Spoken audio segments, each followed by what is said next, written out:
We talk a lot about company culture as if it's one big thing that lives in a boardroom or on a mission statement. But culture doesn't live there. It lives in the microcultures, the crews, the shifts, the departments where the real work gets done. Every microculture has its own rhythm, its own humor, its own heroes, its own way of saying, we've got each other's back. The smartest leaders don't try to flatten that out. They step into it. They listen. They ask, what matters most here? And then they connect that pride, that heartbeat back to the company's larger story.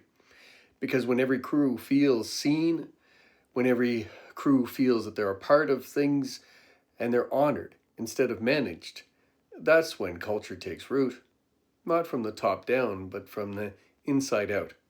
So if you want to build a stronger culture, don't start with slogans. Start with stepping into the stories that already exist. That's where belonging lives.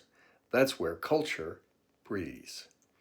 If you'd like to get more of these workplace tips, please just sign up for my YouTube page. Thanks much.